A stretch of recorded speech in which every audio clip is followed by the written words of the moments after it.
दार्जिलिङका सांसद राजु विष्टले तीनधारे महानदी समष्टिको विभिन्न स्थानहरूको साथै एनएच 55 हालमा एनएच 110 अन्तर्गत पगलाझोडा र महानदीको पहिरोको निरीक्षण पनि गरेका छन्।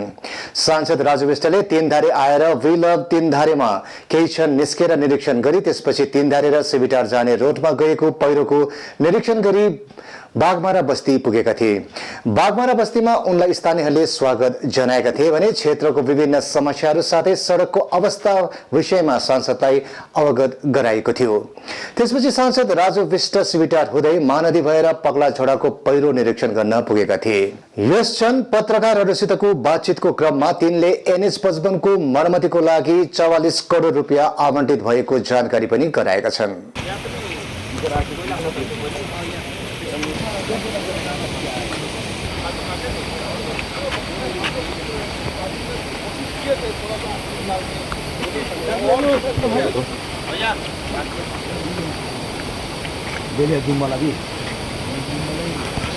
हम लोग सोच रहे हैं से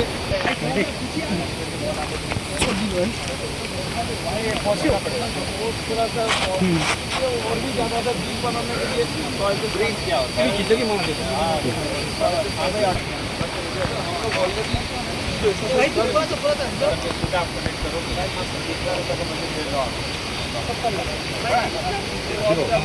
डाइवर्शन इसको तो फिर एकदम से नीचे से मतलब करके आएगी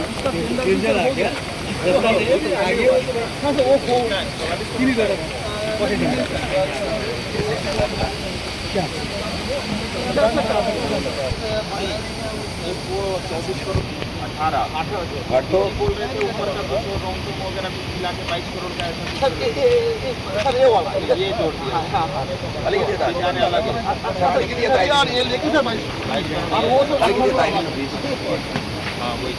सर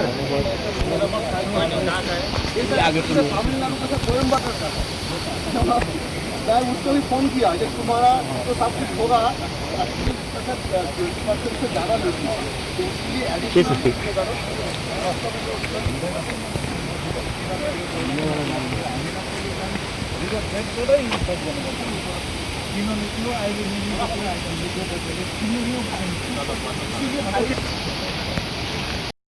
भारी वर्षा के कारण जो है पूरे दार्जिलिंग और कालिम्पोंग के कई इलाकों में काफ़ी लैंडस्लाइड हुआ है, सड़कें बाधित है और उसकी वजह से आम जीवन अस्त व्यस्त हुआ है।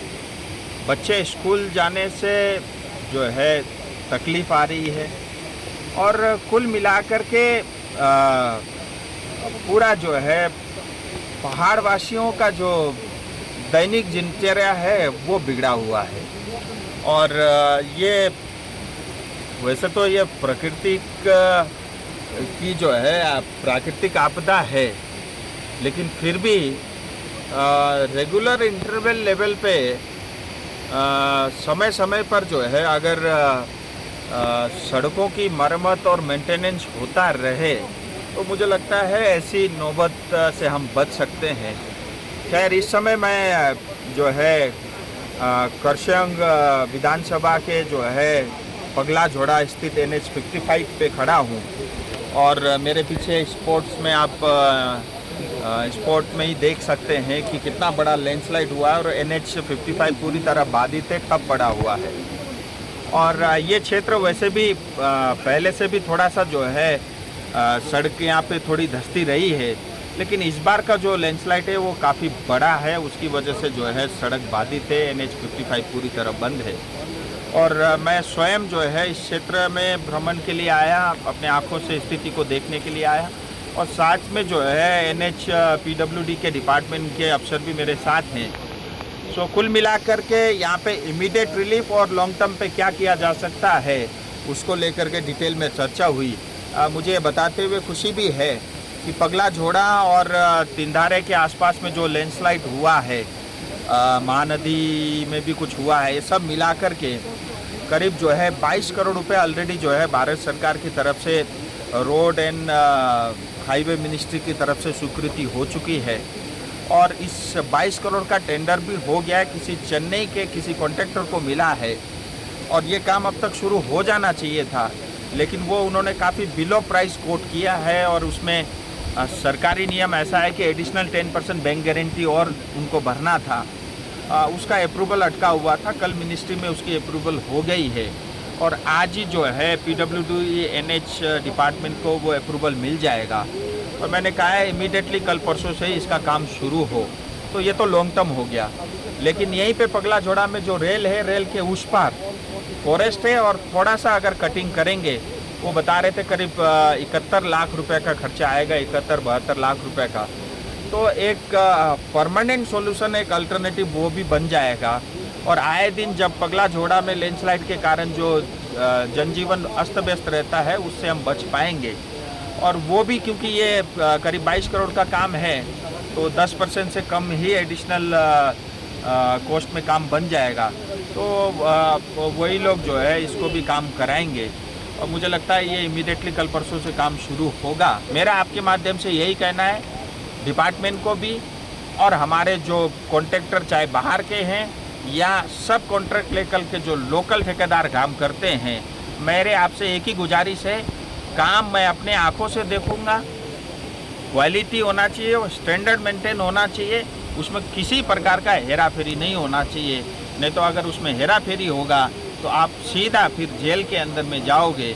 ये बात मैं आपके माध्यम से कहना चाहता हूँ। मैं डरा नहीं रहा हूँ, क्योंकि ये एक आम बात हो गई है। लोग हर जगह इतना भ्रष्टाचार करते हैं और भ्रष्टाचार के कारण 80% जो है ये लैंडस्लाइड के और सड़कें टूटने की जो है समस्या हमारी क्षेत्र में आती है। मैं आपके माध्यम से फिर विनती करता हूँ, हेरा फेरी नहीं हो। सरकार पैसा देती है, वो जनता का पैसा है, उसका उपयोगिता वो अच्छे से होना चाहिए। ये मेरा आपके माध्यम से कहना है। पगलाझोडाको निरीक्षणपछि सांसद विष्ट महानदीको त्रिशेटी पाखामा रहेको एनएचको पहिरोको निरीक्षण गर्न पुगेका थिए। उहाँले उक्त पहिरोले तानेको घरहरूको पनि निरीक्षण गरे भने पहिरो पीडित परिवारहरूलाई भेटेर समस्याहरू बुझ्दै पहिरोले सबै घर क्षतिग्रस्त पारेको परिवारलाई 1 लाख अनि पहिरो प्रभावित 4वटा घर परिवारलाई 50-50 हजार रुपियाँ गरेर आर्थिक सहयोग दिने घोषणा पनि उनले गरेका छन्।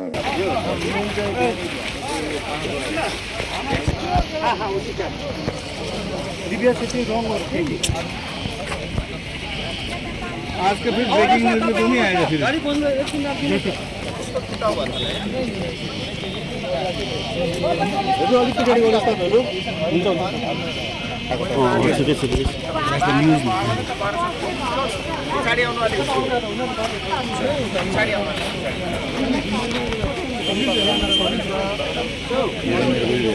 रोड भी ब्लॉक हुआ था सर, हम लोग सर रेलवे ट्रैक के ऊपर रेलवे का सर बात करते हैं, हम लोग उधर आते हैं।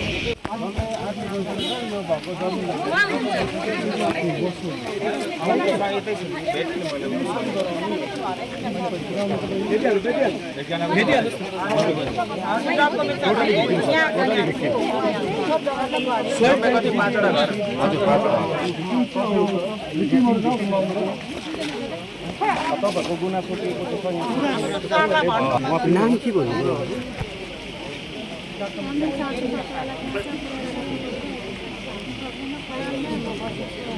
अहिलेसम्म कसैले आएर सोधेको पनि छैन। म त नबोलाइ पनि आएको।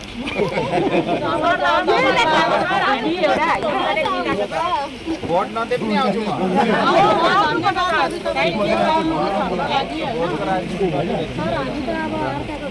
चलो ये भाइ साहब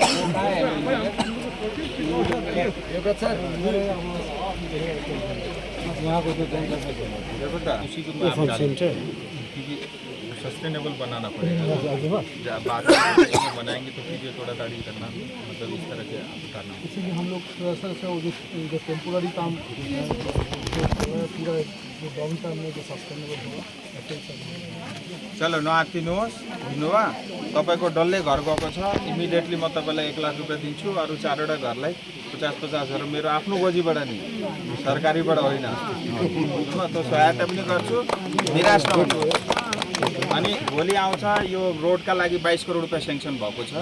भोलि यहाँ एउटा के अरे क्या बोलते उसको, क्या बोलते उससे हमारा जैसे कंसल्टेंट कंसल्टेंट आउँछ अनि त्यसले यो रोडलाई पनि पर्मानेन्ट बनाउनको लागि के गर्नुपर्छ, कति तलबाट वाल बनाएर लिएर आउनुपर्छ, प्रोटेक्सन वाल हो तो हेर्छ। त्यतिखेर मैले भनिदिएको छु घरलाई पनि पर्मानेन्ट बनाउने। तो यहाँ पे जो है सड़क टूटी है और यातायात बाधित है, और जब सड़क लैंडस्लाइड के कारण धंसा तो यहाँ पे जो है 5 घर डैमेज हुए हैं और एक घर पूरी तरह उसको तो बहा के ले गया, और 4 घरों में डैमेज आई है। और गांव वालों की ये उनकी तरफ से कि बहुत ही मुझे आप उनकी एक पीड़ा कह लीजिए कि आज तक उनको मिलने के लिए, देखने के लिए हमारा कोई नेता यहाँ पे नहीं पहुँचा। ये उनके मन में दुख था, लेकिन मैं तो बगैर बुलाए ही आ गया था, क्योंकि मुझे अच्छा लगता है गांव घूमना और लोगों से मिलना। तो इसी क्रम में यहाँ आकर के मैंने सारे घर देखे और लोगों से मिला। तो मैंने अपनी ओर से आश्वासन दिया है। अपने आप में मैं कोई सरकार तो नहीं हूँ, ना जीतीए सरकार मैं चलाता हूँ, ना भारत सरकार चलाता हूँ, ना बंगाल की सरकार चलाता हूँ। मैं एक साधारण व्यक्ति हूँ, एक साधारण सांसद हूँ, बट फिर भी आपदा में लोगों को तकलीफ है तो ये मेरा फ़र्ज़ बनता है। मैं तो कहता ही हूँ, मैं नेता अपने लोगों के लिए, अपने क्षेत्र के लिए हूँ। व्यक्तिगत तौर पे जिनका पूरी तरह घर बहा के गया है, मैं उनको 1 लाख की मदद करूँगा, और बाकी जो 4 परिवार है उनको भी 50-50 हज़ार रुपये मैं व्यक्तिगत अपनी ओर से उनको सहायता कर रहा हूँ। और मैंने सबसे भी निवेदन किया है, मैं यहाँ के हमारे जितने भी नेतागण हैं, विधायक हो, यहाँ के हमारे सभासद हैं, यहाँ के हमारे पंचायत के मेंबर है, समिति है, आप सबको भी आगे बढ़ कर के, आगे आकर के लोगों की सहायता करनी चाहिए। और ये एक उदाहरण बन सकता है, भविष्य में किसी को भी तकलीफ हो, सब लोग मिल कर के सहायता करें तो वो थोड़े थोड़े में सब काम हो जाता है।